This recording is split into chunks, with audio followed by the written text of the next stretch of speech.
In the name of the Father, the Son, the Holy Spirit, one God, amen. Welcome to Sabers of Light podcast.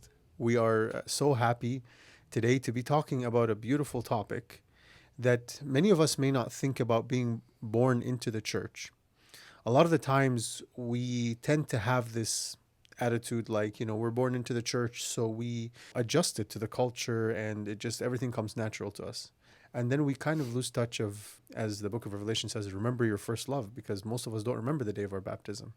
But being blessed, being here in America, the land of immigration, we have a big community of people who entered into the Orthodox Church later on in their life. And it's very important and vital for us as Coptic Christians that are born into the faith to get experiences on how truly it feels to first enter into the church. And so we are so happy and lucky to have with us today one of our very own members, Jamie.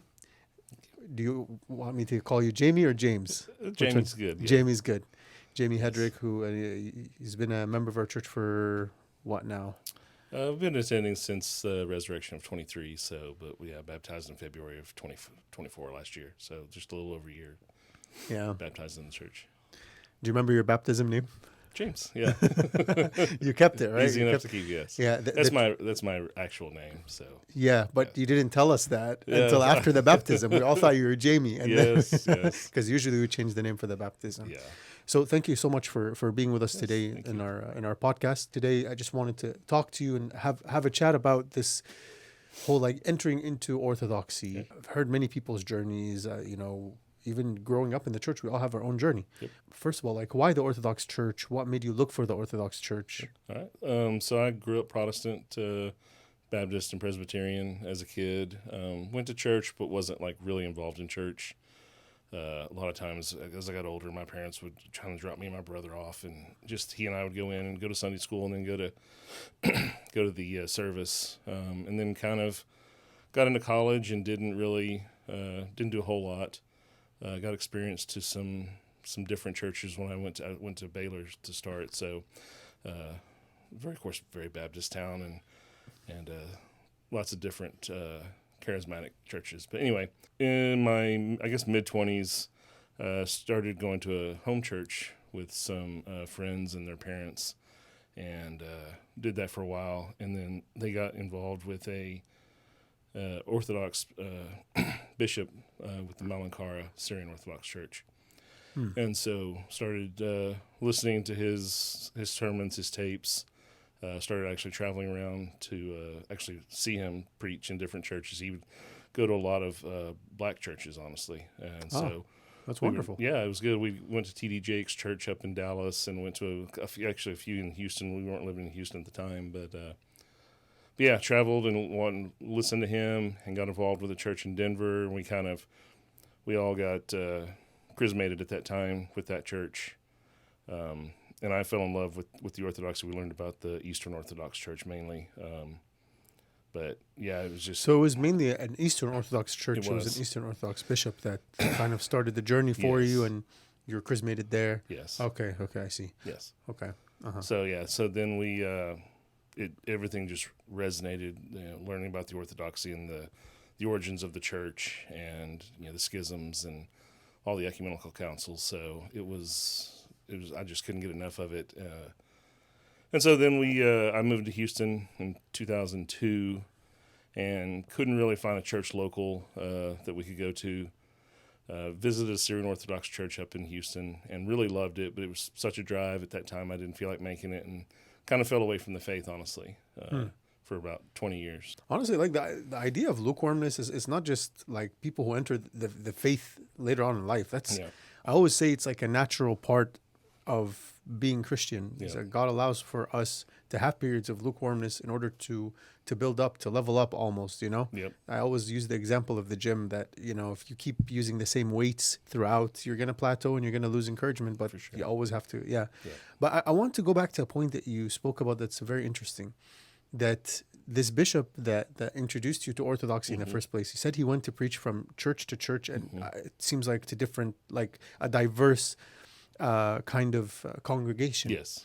Very. I want you to speak a little bit, because this is something we have as a misconception sometimes, that the Orthodox Church lacks diversity. How would you describe this like experience going around from church to church and from race to race, basically? It was different, but it was, his message was, I could tell, was, from the original faith. He tailored it obviously to his audience. He was very passionate, charismatic speaker. So it was like going to a black church you'd see in the South. He would kind of razz it up and stuff, but the message was the same. It wasn't.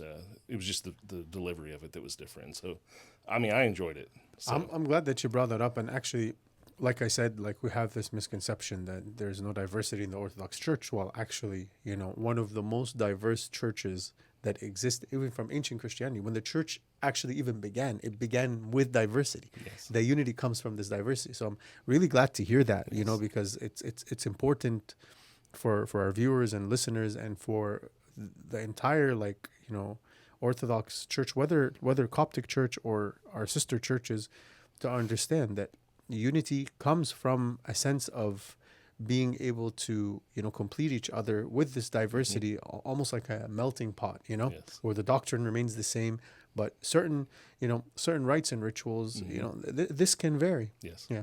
So you said Houston, and then you kind of lost touch with the faith a little bit. Kind of lost touch. Yeah. I mean, kids were young. Was in my career, early in my career, so got caught up in that. Started living in the world, honestly, for a while. And then right before I met Tracy, I said I can't do this anymore. I've got to get back to God. I got to get back to Him, because I've become lost, honestly. And so I did that, and then thankfully met Tracy, and she's very strong in her faith, and we both helped each other. Tried a few, different places around, the community. Tried a Greek Orthodox Church and around here that we just tried it, but it didn't really click. Didn't click with us. And so our son, he goes to school. His best friend is Paul, who goes to church here, and so we got to be really good friends with Peter and Martina, and they were like, well, hey, come visit our church. Oh, you're interested in Orthodox? Come here. And so, to be honest, I hadn't actually heard of the Coptic Church. I, of course, always heard of the Syrian, the Greek, the Russian, but the Coptic was never one that was kind of one that I really heard a lot about. Although it's one of the oldest. It is. It is. So we came, and we met you obviously the first day, and the more we came and the more we asked questions, and the way people treated us here, and the more we learned about the true Orthodox faith and the ancient fathers, and it clicked. That's really refreshing to hear. And I remember the first time that I met you guys, and I remember when you guys when your friends introduced us, I remember that first interaction. And I remember you guys came, I think it was Holy Week, like you said. It was like, I think it was Resurrection, because we went to Palm Sunday at the Greek church, and then the next week we came here. Resurrection, you attended one of the longest liturgies as your first liturgy, and I think that's part of why everything else seems easy after that. Yes. You came in the longest week, but it's actually you came in the most joyous and the most beautiful season, actually, which is the season of resurrection. Yep. And that by itself has its own kind of vibe that encourages anybody. It's no pun intended, because it is resurrection, but everybody truly like rises from the spiritual death during that time when they take the season seriously. It's really refreshing, and to hear all of this, and that actually brings me to another point. So you had all this background with the Eastern Orthodox Church. You kind of lost touch. Then God allowed for you, your wife, and your son to kind of find the Coptic Church. Upon after introductions and everything like that, when you started the journey and actually learning, because I can tell you, and that it's a very rich church when it comes to all the rituals and all the doctrine and just the hymnology and things like that. And that can be overwhelming sometimes. What was, one or two things that you can say are at the top of your list that kind of caught you by surprise whenever you actually started to learn about the church? Just the one thing, the youth, how immersed they are in with everything and how knowledgeable they are. They're obviously being brought up right. It's been refreshing to see when I went to the middle school camp and seeing the things that they're teaching these kids. It's like, this is the way we should be bringing our children up. Let me clarify to our viewers about the middle school camp. So Jamie's referring to we have like the Texas camp where all of the churches kind of have 2 camps per year, one for the summer, one for the winter. And I usually say, like, if it's your first time serving, I don't usually recommend that to be the first time, because you get everything all in one. You know, it's a lot of experience kind of needed. The fact that you took from that how knowledgeable the kids are shows how, like, having a positive outlook on the service, or on what is my goal here, right? Yeah. I can attest to this, that you went with the goal of learning. I did, yes. And when you go even as a servant just to learn, you benefit. But if you go with the mentality that I'm in charge, I'm going to go, make sure the kids behave and all these things, this is how we come back fatigued and tired. Of course, we all come back tired anyways. Yes. I'm sure, like, we all needed a few weeks to recover. For sure, yeah.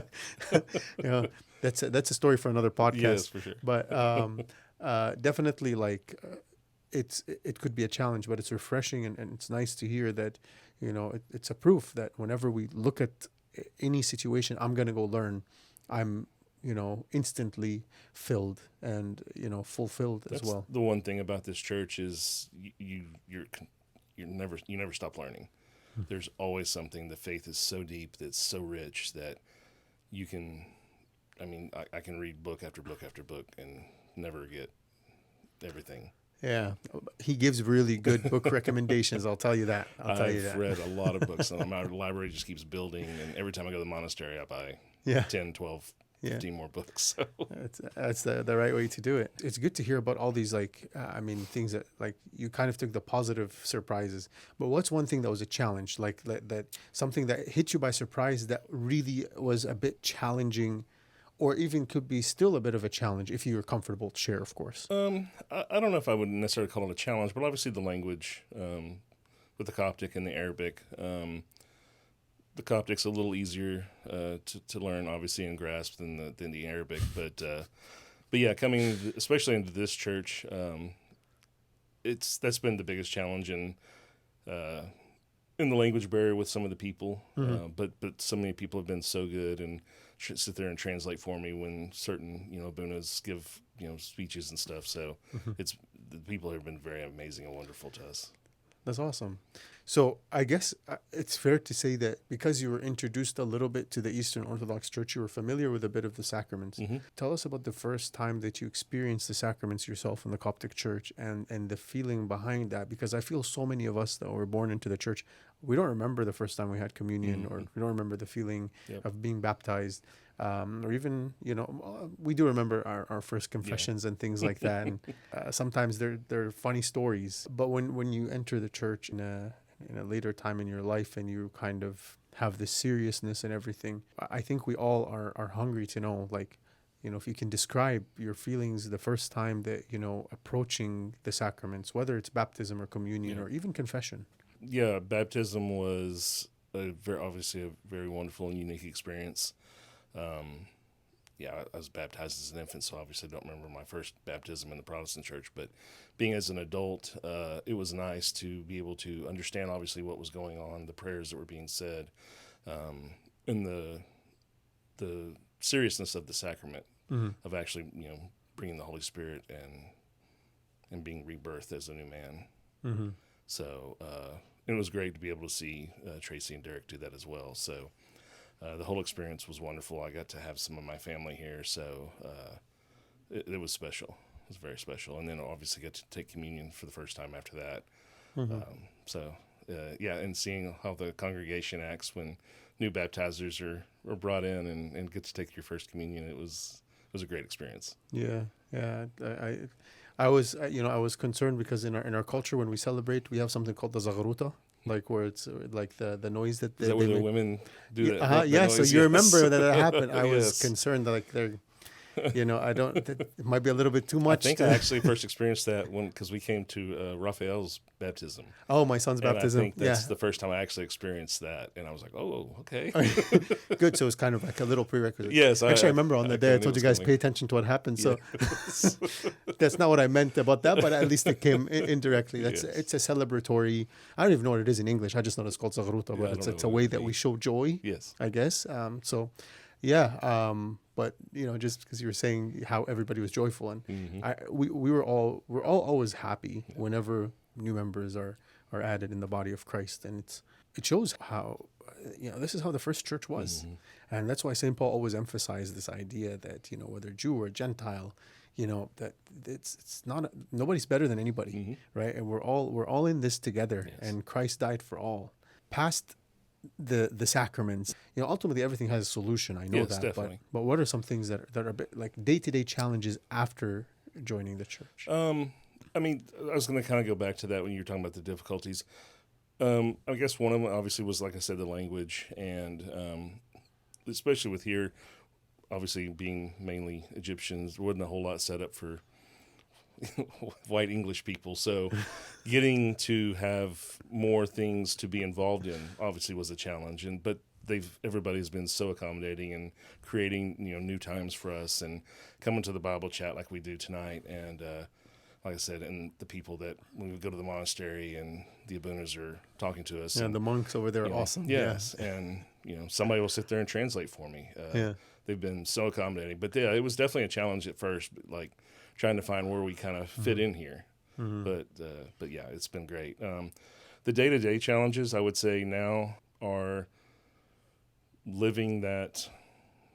coming out of that old man, living the new man, not doing the things that we used to do, especially like, at work when you were the coworkers, not, gossiping, not doing these things that you get sucked into, as, especially if you work in the corporate world like I do, that you get sucked into and doing the things that, like, now little things click. It's like, no, don't say that. No, you acting the way you're supposed to act and not acting like reminds me of the verse from St. Paul where he says, do not be conformed to the world, but be transformed. Yes. Yeah, definitely. I can really relate to what you're saying. We're currently filming this during fasting time. Yes. And I know that the way we fast is a little bit unique. It is. What is one thing you learned about the Coptic Fast? Vegan. There's a lot of things I've learned. They make great food during this time, for sure. You're being too politically correct. No, they do. Like, it's yes, we make really good. Really good food. But the fava bean sandwiches I had yesterday were actually really good. The fava bean sandwiches, yes. Yeah. Did anybody teach you what we call that in the Egyptian community? Fool. Fool. Yes, it's called fool. Yes. So, the fava beans is fool. But yeah, obviously, especially during now the Great Fast, with no meat, and last year was our first Great Fast, and so we probably did it different. We heard about Taco Bell bean burritos and the Impossible Whopper and stuff, and so we did. We took that. Now we're talking. We took now advantage we're of it, and but then in your sermon, like you talked the other day about. We need to, be more healthy and be. It's not about replacing the things that we like with things that taste like we like, just that are vegan. Like, it's truly about finding the spiritual side of it and just getting the healthy stuff to sustain us through this. What is one food that you find that Egyptians really love during the fast? The Impossible Whopper. The Impossible Whopper. And Taco Bell's all I've heard, but yeah, that's the only two I've really heard. I remember there was one story that you shared with me that whenever when we, I think it was when we went to the monastery or we went on the field trip. The French fries. I was speaking to Jamie and Tracy, and I think either you or Tracy were telling me that, like, when you were calling her and you were like, I found one of the things I really learned on this trip is that Egyptians really love French fries. It was the middle school trip, because Martina and Tracy came up, and I think we had our first meal, and I told Tracy, I was like, what, one thing Egyptians love is French fries. They're at the monastery, they're here, they're everywhere. Yeah, if you ever go to Egypt, one thing you'll find that we even have French fries sandwiches. Interesting. Yeah. It's like our own kick on the potato burrito. Yeah.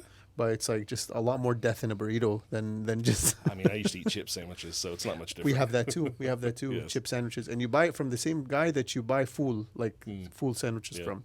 You've come to learn that one of the things that's really big in the Coptic culture is this idea of food and how to, because of course the Egyptian culture is very rich when it comes to the cuisine, Yep. and in fasting, how like it's always something that we have to take heed to, how to control portions and everything. And honestly, we're building more of an awareness as you see, and people are asking to hear sermons about how do I stay nutritionally, like good and things like that, and in order to benefit even spiritually. So we have this awareness I mean, now. it's definitely an issue if you've never done it before. Like, what do I eat? Like, how do I keep my my protein and everything up, but yet stay away from the animals? So Exactly, for sure, and it's one of these things that like it's beautiful when you start to look at things in the spiritual sense. You'll begin to easily be able to make that compromise or be a little bit easier about giving up certain things. So we talked a little bit about fasting, which I know is a challenge. I guess did you ever find it challenging during the liturgy? I know our liturgies and services are a bit longer. What advice would you give to people that are new to the church, or even anybody who's born into the church that's going through a time of like difficulty in focusing or enjoying the long services? I would say what I do, obviously, I still don't. I understand some of the Coptic and obviously none of the Arabic, but I obviously with the Coptic reader and what we have up there, I read along even when you're speaking Arabic or English. I read along and then I just press through it. Honestly, I enjoy the 3-hour liturgies. I know some people don't, but I'm there to worship and I'm there to praise God. And so as long as I'm in the church, even if you're not maybe following along with it, if you're praying on your own, if you're reading scriptures or whatever, you're there and you're still participating in it. That's awesome. Speaking about the church again, of course, one of the things that is beautiful in the Coptic Orthodox Church and the Orthodox world in general is the iconography. Yes. Can you remember your first time, seeing the icons in the church and what vibe or feeling you kind of got out of that? I mean, especially in our church, is just beautiful with the icons. The 21 Martyrs is the one I guess that stood out to me the most, and that's really the first book I read once we kind of got into the church was the 21 about the Libyan martyrs. So, I see something new in the icons every time I look at them. I love them. I've always since I got introduced to Orthodoxy, the icons are something that were always a nice. I don't know. It tells a story, and like I said, you pick up something new every time you look at it. Like actually, Tracy was the one that noticed in the Last Supper one above there how there was an empty seat, and I never saw that for Judas. Yeah, I really love the way you put it, that every time you look at the icon, you see something new, which is one of the things many people ask. What is the difference? Like, statues and images and things.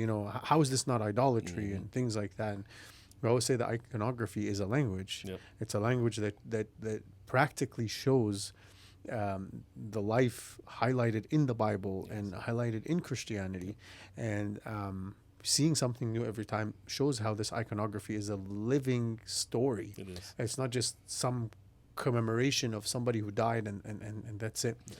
And actually, when you mentioned the Last Supper, because actually most of the pictures or the icons we see of the famous paintings is of the Last Supper itself, and that's why there's no empty seat and there's no Judas. But the more traditional icon that shows like the institution of communion, right?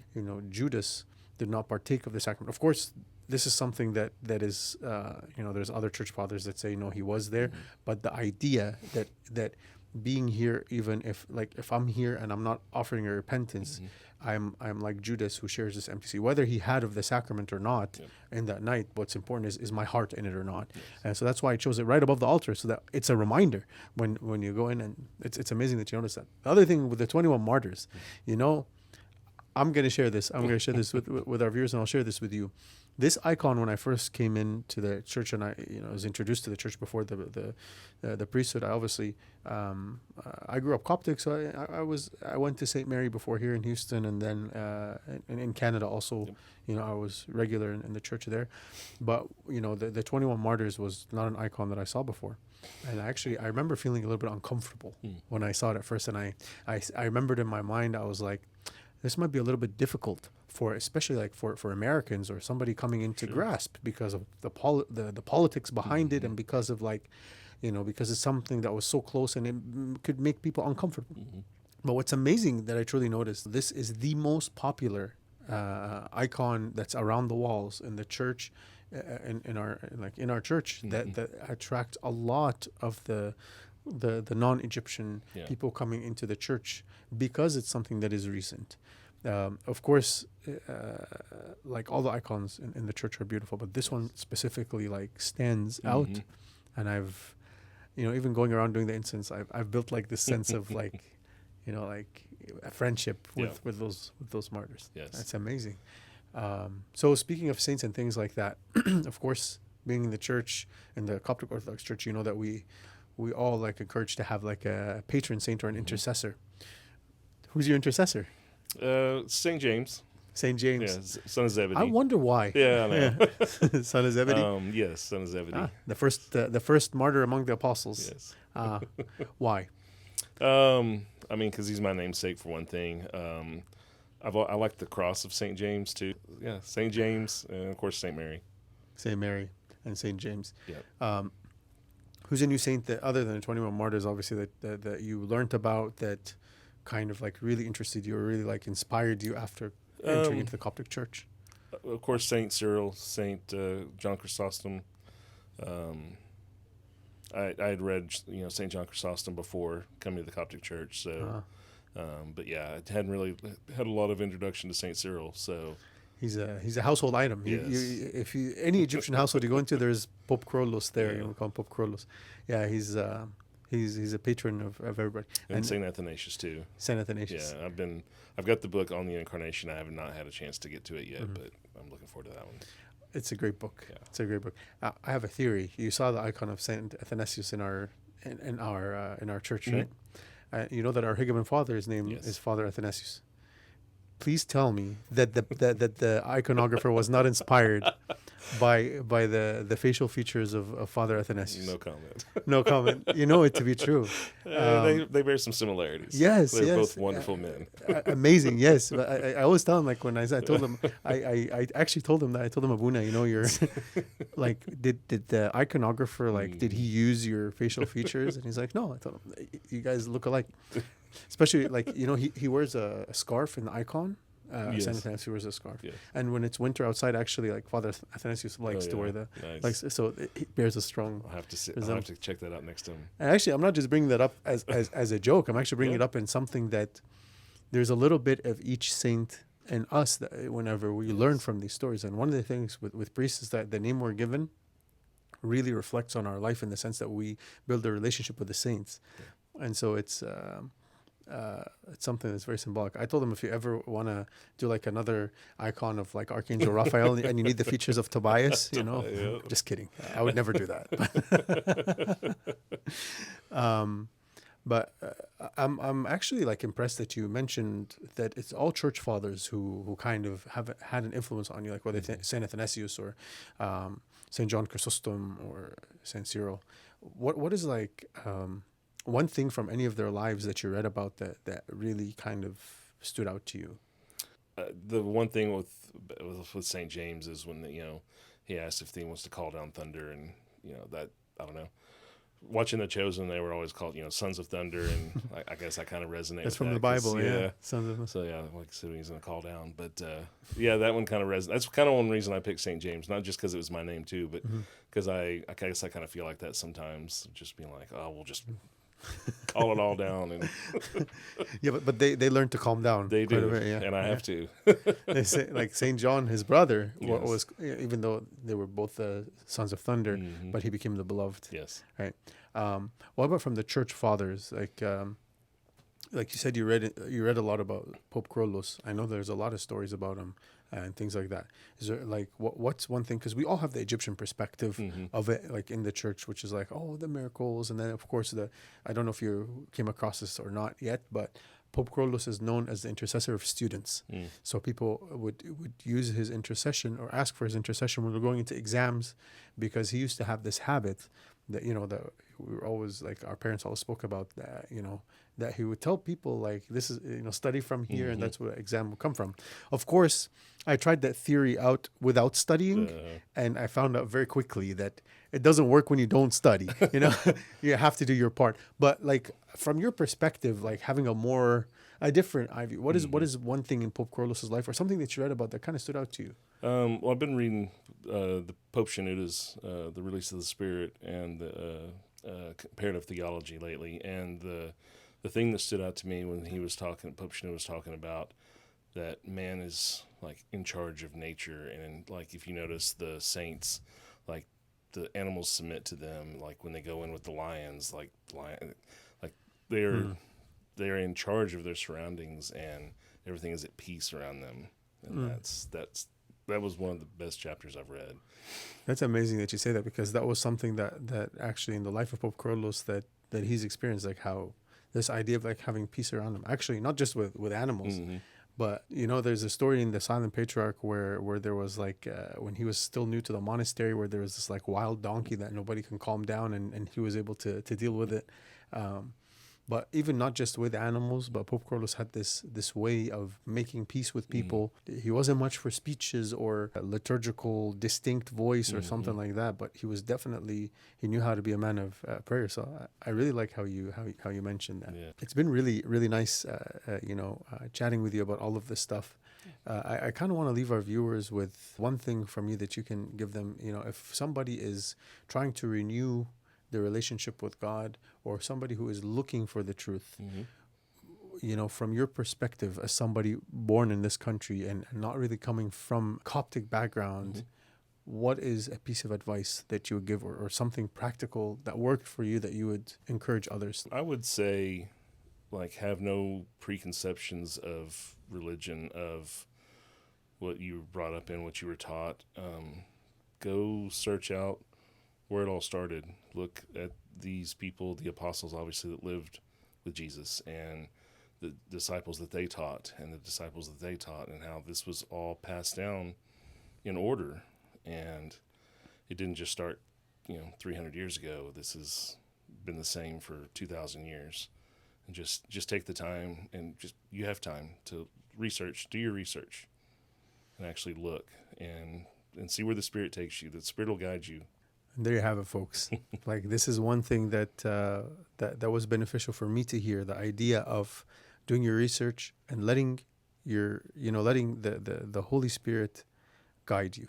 Basically, to summarize, we can say that coming into the church with some kind of idea that's already in my head, that maybe from what is being preached out there, or something that is from pop culture that may not be accurate, is never a good idea. But doing my own research, and also having a spirit of discipleship. This is one thing that I can truly attest to Jamie and his family, is that being regular and getting guidance. And I think this idea of always getting guidance, no matter how much we grow, no matter how much we feel like we've learned, joining the church is the beginning of the journey, not some kind of level that we reach and that's it, we've accomplished the goal. So having submission in our minds and our hearts to learn and to listen, doing our due diligence to research and find the truth, and living that life of discipleship always. Jamie, thank you so much for coming with us on the podcast. Yes. Everybody, thank you for tuning in. Remember to share, to like, and to subscribe. And there's a link that will be shown on the screen if you would like to support the church and support the service. God bless you.